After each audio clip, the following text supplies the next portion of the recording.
Oi, gente. Estamos aqui pra mais uma conversa, pra mais um convidado maravilhoso. Ou convidada, não sei, não sabemos. Pois é.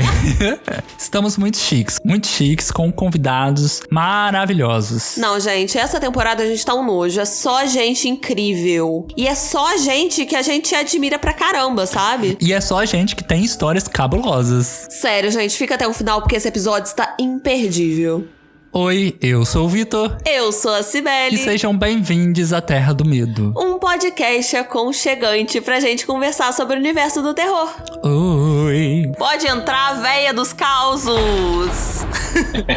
Bom dia, boa noite, boa tarde, tudo bem, gente? Se apresenta pra quem não te conhece, que eu acho difícil, que quem gosta de histórias de terror, contos de terror, já conhece a véia dos causos, mas fica à vontade pra se apresentar. Ah, tá bom, obrigado.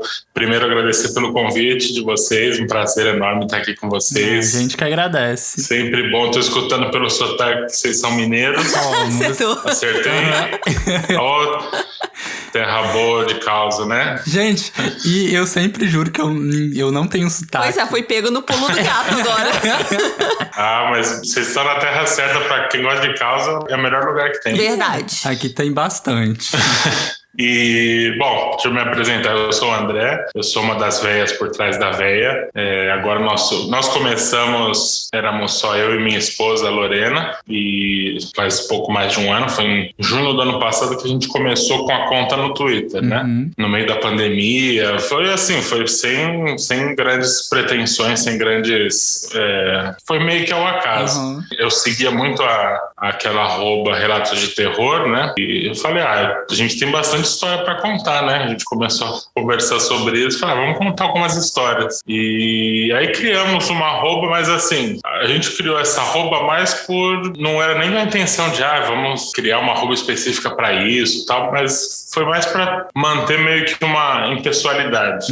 E acabou que o pessoal foi gostando das histórias e seguindo a gente, e foi crescendo e continuamos aí. E aí hoje nós somos já pelo menos 5 pessoas por trás da véia, e aliás um beijo para todas. Eu continuo sendo o único homem, mas todas são muito envergonhadas, então eu que acabo dando todas as... Quando a gente é chamado assim para podcast, qualquer coisa, sou eu que acabo aparecendo. E aí é basicamente isso, a ideia foi essa, de contar as nossas histórias, daí o pessoal começou a enviar histórias que viveram, e a gente começou a publicar, e foi crescendo, estamos aqui. Adoro. Chegamos aqui. Maravilhosa, a véia dos causos, maravilhosas. Eu não sabia que eram várias, achei que era você e a Lorena, né? E a Lorena, não sabia que era várias. Pois é, não começamos só nós dois, assim, o perfil no Twitter somos nós que tocamos ainda, mas pro podcast tem a Maíra que fazia comigo o Café da Véia, tem outras pessoas que ajudam, principalmente que a gente recebe muita história, né, muito e-mail com causa, e é bastante trabalho para editar, para juntar tudo, é mais essa ajuda. Tem a Anne, que é quem faz a narração no podcast também, quando a gente gravava. Agora a gente tem uma parada, mas ela fazia a narração dos causos. E então são várias véias. Agora são várias véias. Eu adoro podcast, tem que voltar.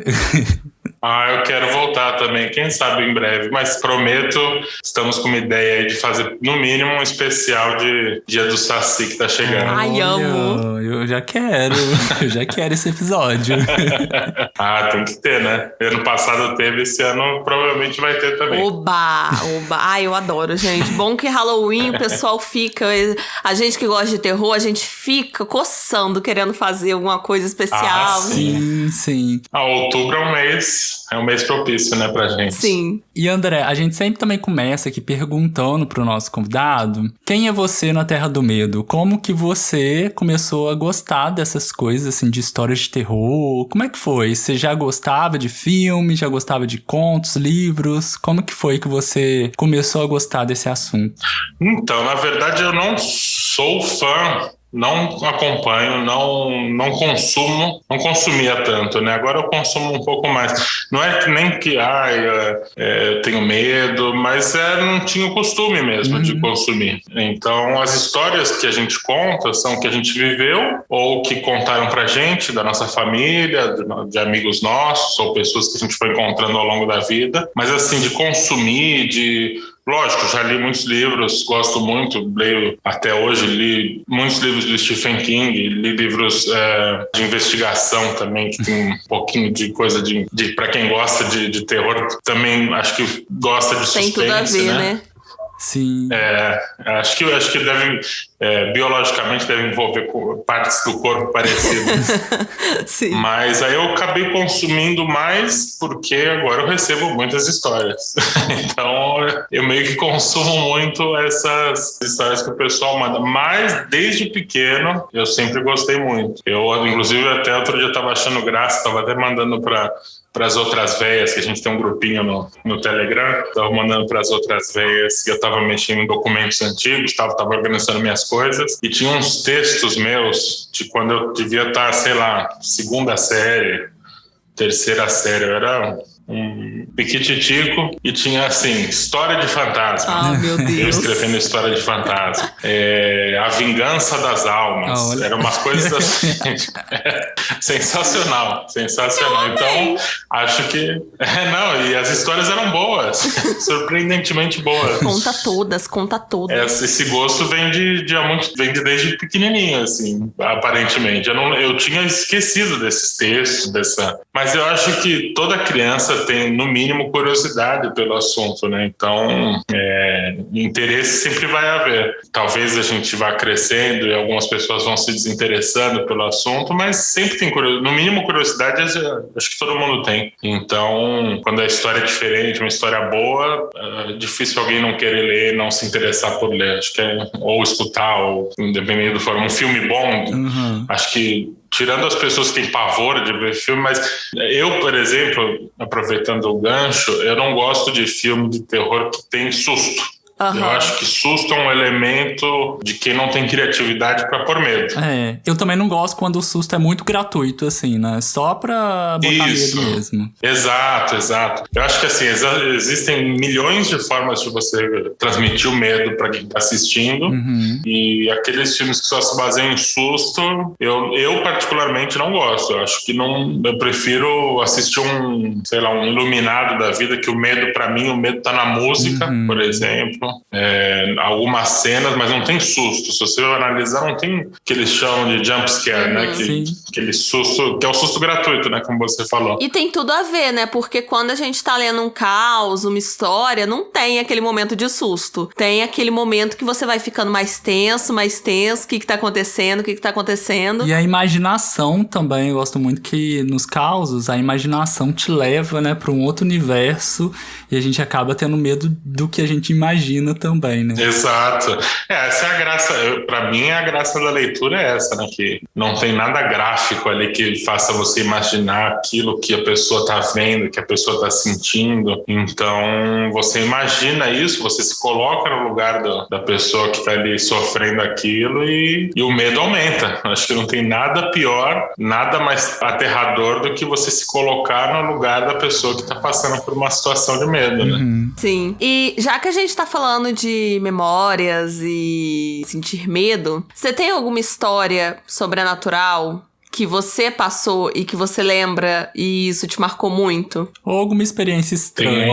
Alguma experiência sobrenatural, alguma coisa estranha, alguma coisa sombria? Tenho várias. Você conta uma pra gente? Claro. Tem uma que foi uma das primeiras que eu até contei já no Twitter, e foi quando eu trabalhei no centro de São Paulo. E eu estacionava o carro, não sei se você já conhece São Paulo? Não. Eu só ouvi falar. Meus parentes são todos de São Paulo, minha mãe é de lá, só que eu nunca fui. Não perdem muita coisa. São Paulo é uma delícia pra visitar. Eu posso falar porque eu cresci em São Paulo, então eu posso falar mal. Mas tem assim, lugar de fala. Tem lugar de fala. Mas é uma cidade muito legal de passear.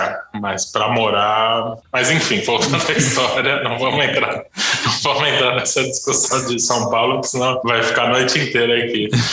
Mas, bom, aí eu trabalhava no centro de São Paulo E comecei indo de ônibus, eu era bem no centro, bem pertinho ali do Teatro Municipal. E comecei indo de ônibus, desci ali no Terminal Bandeira. E com o tempo consegui juntar dinheiro, comprei um carro. Só que no centro é muito ruim de estacionar, muito ruim. Bom, quase qualquer centro de cidade média, de cidade grande, é difícil de estacionar.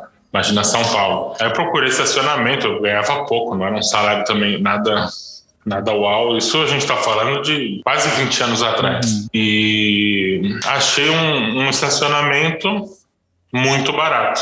Assim, muito barato em comparação aos outros. Mas na hora eu nem, né, fiquei feliz e falei, opa, é aqui mesmo. Era um prédio. E era um prédio comercial antigo. Os primeiros andares, eu não lembro agora exatamente quantos andares, eram 5, 6 andares, era um estacionamento e depois para cima era o prédio. E eu chegava por volta das 9, 10 da manhã e ficava até umas 6 da tarde, pagava minha mensalidade lá no estacionamento, tudo tranquilo. Como eu chegava mais tarde, porque o horário comercial, o pessoal normalmente chega para trabalhar umas 8, 9, então eu acabava estacionando o carro no último andar dos carros, que era o 5º andar, eu não lembro agora exatamente, mas era o último andar antes de começar o prédio. E aí teve uma vez que eu tive que trabalhar até mais tarde e eu saí do escritório, devia ser umas 8, 9 da noite e voltei e fui pro estacionamento buscar meu carro. Tinha que pegar elevador para ir até o andar do carro. O carro eu levava a chave, porque tem estacionamento que você dá a chave lá, você nem sabe onde o teu carro tá. Mas lá não, lá você mesmo estacionava e ia embora com a tua chave. E aí peguei o elevador, no elevador eu já comecei a sentir umas coisas meio estranhas, assim. Tava tudo vazio, só tava o rapaz lá na recepção, lá no térreo. E eu comecei a sentir muito calor. Não era um dia quente, mas eu comecei a sentir muito calor. Quando eu saí, tava tudo escuro. Como era o último andar do carro, ele já não tinha teto, né? Era só o prédio, então as beiradas já eram abertas. Eu comecei a ver, tava escuro, tava sem, só dava pra... A iluminação do estacionamento tava apagada, a única iluminação que tinha era da cidade ao redor, né?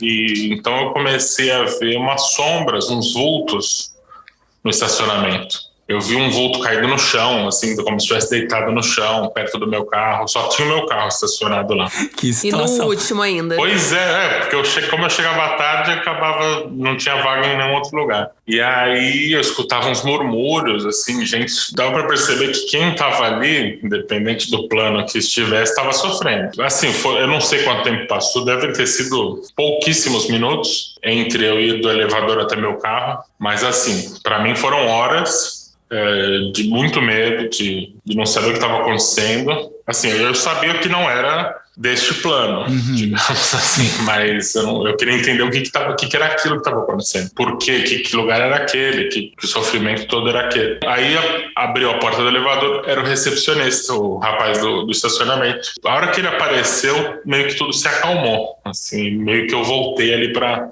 a realidade. E eu não estava achando a chave do carro, foi um desespero. E aí ele apareceu, a chave do carro apareceu, foi tudo tranquilo, ele se ofereceu, desceu comigo. E aí que eu descobri, depois, conversando tudo, que ali era o Edifício Joelma. Eu estacionava o carro no Edifício Joelma, que hoje se chama Edifício Praça da Bandeira. Gente, e o Edifício Joelma tem toda uma história em torno dele, né? Gente, é porque é podcast, aí não estão vendo a minha cara, mas eu tô boquiaberta.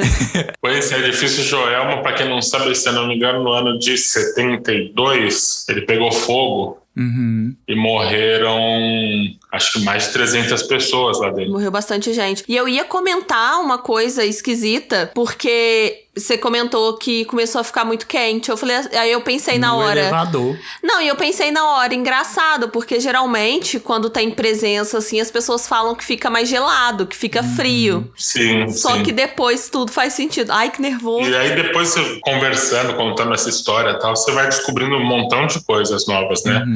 Eu sabia da história do Joelma, já conhecia, só que eu não sabia que ali era o Joelma. Eu achava que o Joelma era em outro lugar. Eu era novo na época também, eu nem me toquei nessa história. Mas eu soube que aí encontraram 13 pessoas, acho que eram 13 pessoas morreram carbonizadas dentro No do elevador, sim. As 13 Né? almas, Inclusive, elas elas- são conhecidas como as 13 almas. Isso, elas estão enterradas lá no cemitério da Consolação, porque nunca identificaram os corpos, e hoje elas são meio que um ponto de peregrinação, de o pessoal vai lá pedir milagre. E qual que é o ponto? Que eu esqueci de mencionar quando eu estava contando, por isso que eu prefiro escrever do que falar.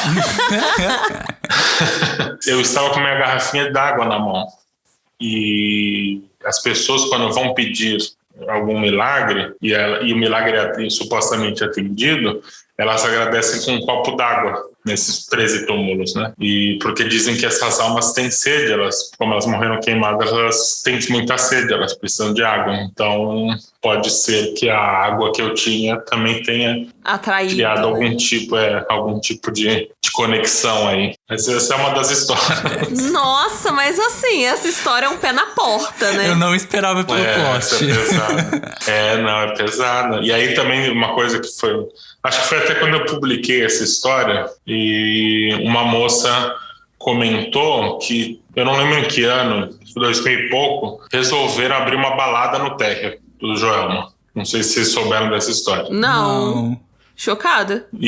Pois é, gente, olha a ideia, né? Uma balada num lugar desse. E falaram que era uma coisa muito estranha, porque você entrava, era meio que um porão, tinha uma parte, a pista de dança era meio que num porão, e sempre, por mais vazio que estivesse, a impressão que você tinha que estava lotado. Nossa. Que tinha muita gente naquela pista. Até arrepio de lembrar. Sim, Mas pesado, sempre... né? tinha a sensação de que estava lotado. É bizarro, mas também que ideia de jerico também, né? Fazer uma balada num lugar desse. Obviamente fechou, não deu certo. Só se a pessoa não conhecesse a história mesmo, gente. Pois é. Porque quem pesquisou a história eu não posso julgar. fotos...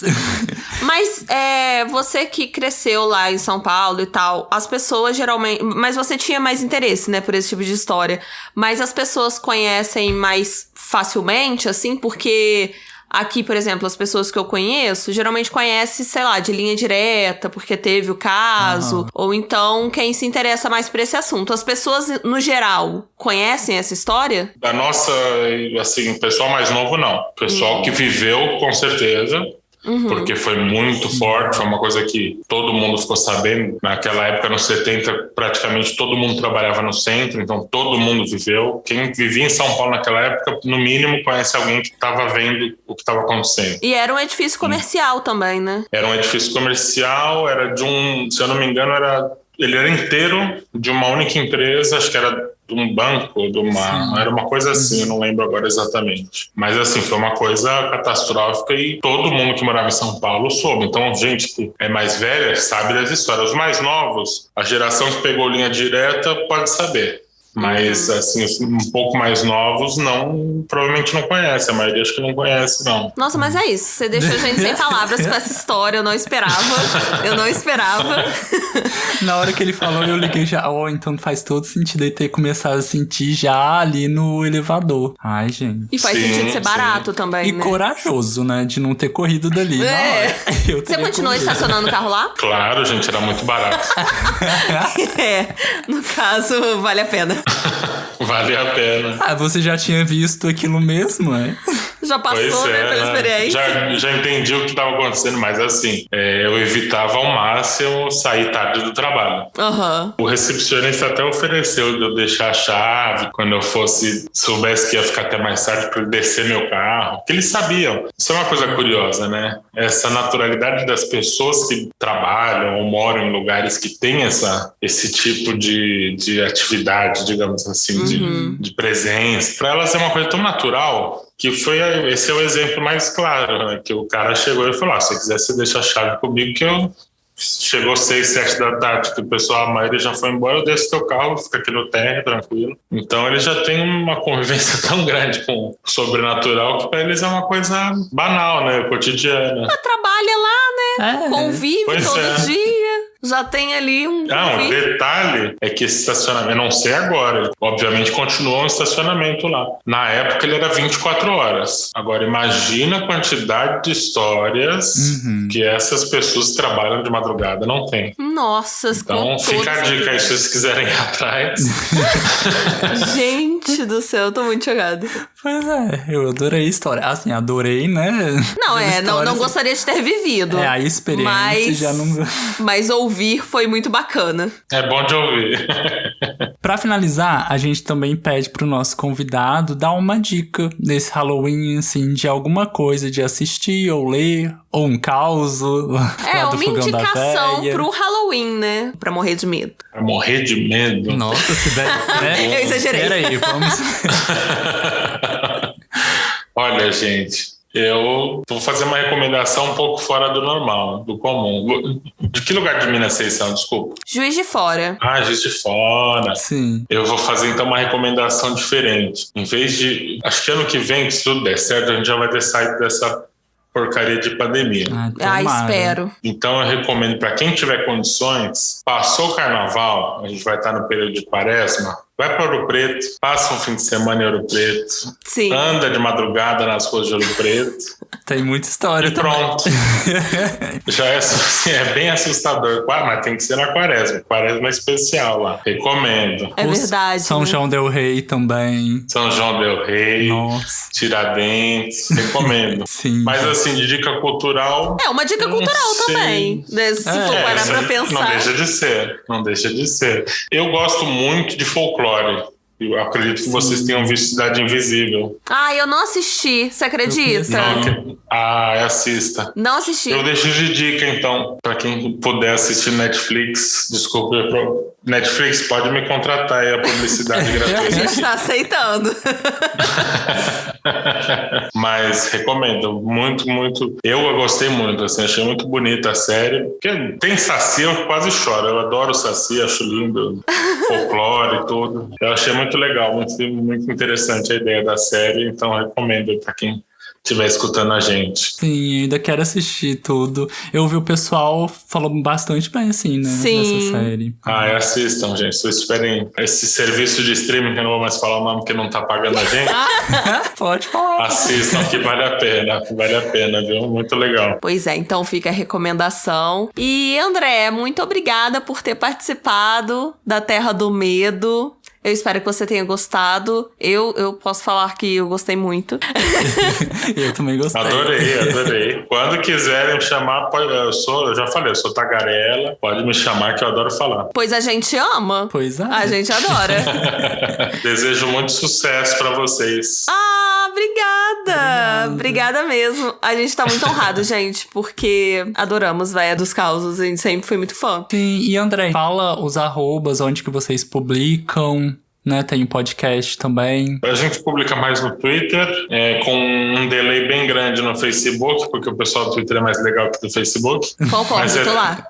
Eu tô no Twitter. Eu também. E no Instagram, tá meio defasado ali. No Instagram tá mais atrasado do que... Mas é tudo @Véia dos Causos. Todo lugar é @Véia dos Causos. O nosso podcast chama Fogão da Véia. Também tá bem atrasado. Acompanha a gente pelo Twitter que tá tudo certo. Sim, gente, vão lá. Lá a gente conta as novidades. Obrigada, André. E até uma próxima. Beijo. Obrigado a vocês, gente. E agora vamos ouvir juntos a história da Véia dos Causos. Como vocês já devem ter notado, eu adoro viajar. Um dos lugares que não deixo de visitar são cemitérios. Acho incrível. Além do silêncio, das obras de arte ou da simplicidade, sempre há muita história por trás de cada lamento. Alguns rituais me encantaram, como deixar um cigarro aceso nas mãos da estátua de Gardel sobre seu túmulo no cemitério de Chacaritas, ou deixar um copo d'água para as alminhas no cemitério da Consolação. Mesmo os sustos e causos que passei nesses lugares não me impedem de continuar visitando. E é sobre um desses sustos que vem o caos de hoje. Estava em Bogotá, cidade com muita visagem e causos. Ouvi falar muito sobre uma estátua no cemitério central que as pessoas faziam pedidos e deixavam flores no local. Também era o lar de várias personalidades da história local que eu precisava conhecer. Comentei com meus amigos locais e um deles me disse que participaria da gravação de um documentário na segunda-feira seguinte, naquele cemitério. Às segundas, era realizada uma missa às almas, nas portas do local, por volta das 18 horas. Topei imediatamente o programa. Seria perfeito ir com gente de lá para saciar qualquer dúvida. Nos encontramos na entrada principal por volta das 15 horas. Éramos 6 pessoas, eu turistando e os outros 5 trabalhando. O melhor de tudo é que tínhamos permissão por escrito para permanecer no cemitério após o fechamento, se fosse necessário. Me afastei um pouco do grupo para não atrapalhar e fui conhecer um pouco o lugar. Era um cemitério bem interessante. Não era imenso e um círculo de paredes com lápides quase completo dividia o lugar. Poucas árvores e muito cimento. A primeira coisa que me chamou a atenção foi a quantidade de enterros infantis acontecendo naquele dia. Era como se uma praga tivesse matado todas as crianças da cidade. Pude notar pelos pequenos caixões acompanhados de familiares inconsoláveis. Tentei não me abalar com aquilo e segui o passeio. Caminhava lentamente, observando os nomes daqueles que descansavam. Ao me aproximar de um espaço mais aberto, comecei a sentir um forte perfume doce. Era intenso ao ponto de provocar náuseas. Olhei ao redor procurando a origem daquele cheiro e não havia nada além de concreto. Percebi uma energia ruim e decidi me aproximar novamente do meu grupo. Apertei o passo. Ao passar por baixo de uma árvore, tive a nítida sensação de esbarrar por uma longa cabeleira. Não via nada, mas senti perfeitamente os fios passando pelo meu rosto. Imediatamente olhei para cima e vi, no alto da árvore, uma mulher com seus longos cabelos negros. Não era possível ver seu rosto com clareza, mas, obviamente, me encarava. Não dei chance ao acaso e apertei meu passo em direção aos amigos. Nem olhei para trás. Encontrei com eles e evitei comentar o ocorrido. Eles disseram que faltava pouco para terminar e 2 deles se afastaram para gravar alguns áudios para o trabalho. Aproveitei para averiguar discretamente com as 3 moças que ficaram comigo se os enterros não eram visagem. É normal essa quantidade de enterros? Não sei, disse uma delas, mas que tristeza ver tantos caixões de criança. Ufa, não era visagem. Meu alívio durou poucas frações de segundo. Uma das moças começou a gargalhar inexplicavelmente. Trocamos olhares um pouco encabulados, pois o assunto não combinava com aquilo. Demos risadinhas nervosas e perguntamos à moça o porquê da risada. Ela não nos respondia e continuava gargalhando em volume elevado. Aquilo começou a me assustar. Os outros 2 apareceram correndo no mesmo instante que uma das moças deu um tapa no rosto da outra, que finalmente deixou de rir. Foi tudo muito rápido. Quando perguntávamos o motivo da risada, que a moça fez cara de não entender, os 2 que chegaram correndo disseram que um grito macabro de criança os tinha afugentado. Foi uma confusão. A moça da gargalhada não se lembrava de nada depois da frase sobre os caixões infantis. Só senti um forte aperto no braço que me puxou daquele turbilhão. Estávamos de saída, tempo suficiente naquele lugar.